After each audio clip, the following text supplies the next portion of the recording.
Tnieda prospektus ġdid tal-MCAST għal korsijiet part-time. Studenti prospettivi għandhom għażla ta' aktar minn 300 kors fuq bażi part-time foqsma differenti. F'konferenza tal-ħabbarijiet fil-kampus tal-MCAST Fraħal ġdid, id-deputat prinċipali Stephen Vella spjega l-varjetà tal-korsijiet li qed toffri din l-istituzzjoni, fejn għall-ewwel darba wieħed jista' jagħżel ukoll li jagħmel kors part-time fuq livell ta' dottorat.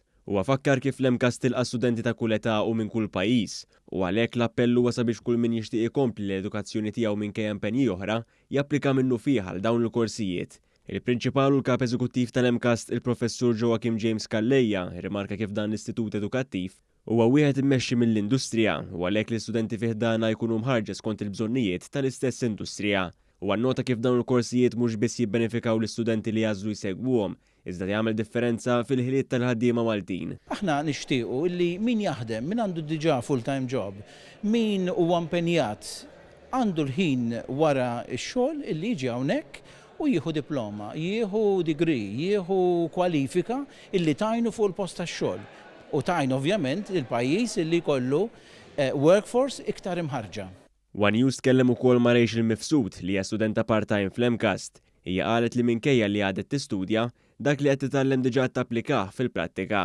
L-MCAST tatni l-opportunità li nkun flessibbli f'dak l-aspett fejn nkun nista' nitgħallem wara x-xogħol tiegħi, napplika l-esperjenza tiegħi wkoll dak li qed nitgħallem part-time napplikah ukoll fuq ix-xogħol tiegħi.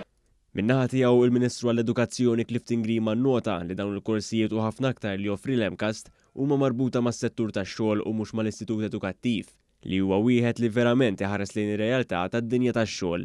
Huwa fakkar ukoll fl-għajnuna li jagħti l-Gvern sabiex jinċentiva l-istudenti jitlu fl-edukazzjoni li għajnuna tapplika wkoll għal dawn il-korsijiet part-time. Għadin nagħtu propju din l-opportunità li persuna li japplika għal dawk li huma l-korsijiet part-time mal-MCAST, f'dal-każ aktar minn 300 kors, jikkwalifika għal numru ta' skemi fosthom il-Get Qualified fejn hemmhekk jieħu lura dak li jkun investa fih innifsu sa massimu ta' 70%.